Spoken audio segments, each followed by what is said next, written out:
Hey guys, it's Kristen, co-founder of Service Crowd. We're fractional digital and marketing agency managers who help owners get out of the weeds so that they can actually run their business instead of having their business run them. This is going to be a quick video series that I'm publishing with some regularity, weekly, maybe, where I'm going to share one thing I'm either thinking about or learned about this week as I sit in that integrator seat. For those of you in the EOS know, working alongside my agency clients. So I don't know, sometimes I'm just going to share some philosophical musings about agency life. Sometimes I'm going to share something super tactical that I learned. Uh, let's get into it. It's Friday, August 15th, 2025, and here's what I've been doing and thinking about this week with our clients. I've been working on a sales to services handoff kit to put up on our website, which kind of amalgamates a couple of templates that I have repeatedly produced for like in past jobs and also for current clients.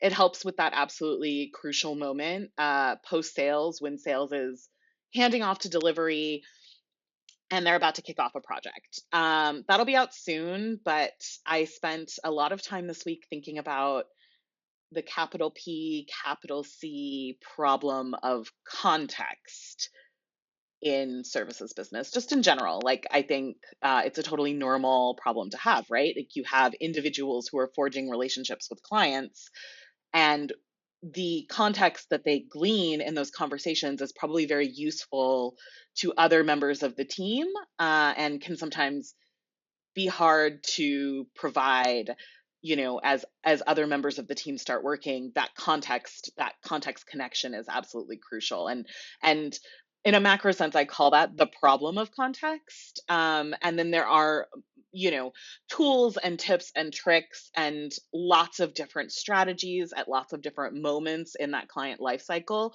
where you can try to help that problem of context. But it's something that extends across the client's life cycle. You know Specifically the sales to services handoff, that moment of transitioning context from sales to account management and delivery really helps set the stage for a successful project delivery later, right? Like, you're creating momentum because the client doesn't have to restate everything they've already told the sales team. You're keeping whatever the salesperson or founder, whoever's doing your selling, promised. You're keeping those promises intact. And what you're really trying to demonstrate is that your agency is a team.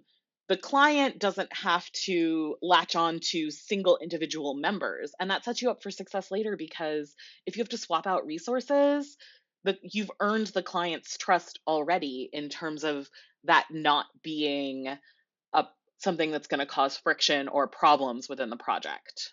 So anyway, we'll release that kit within the next couple of weeks, I think. But I've been thinking about the sales to services handoff most specifically, but also just that larger problem of context and all of the different ways and strategies agencies should be thinking about sort of constantly solving the problem of context.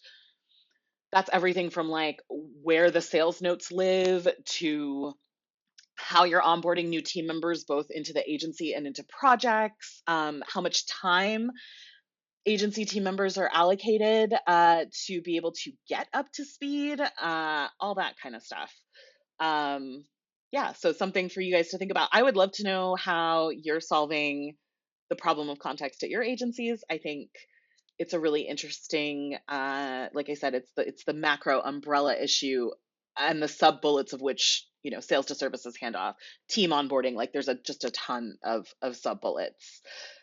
The one tactical thing that I will share is that as a part of creating that sales to services handoff kit, I created a template for client kickoff. And I actually use the Canva AI, which has been not great, like really, really not good.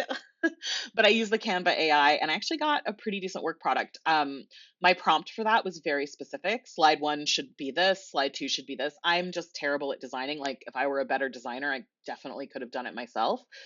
But if you've written off the Canva AI as being totally useless, it seems like they've made improvements. So that's my tactical tip for you this week.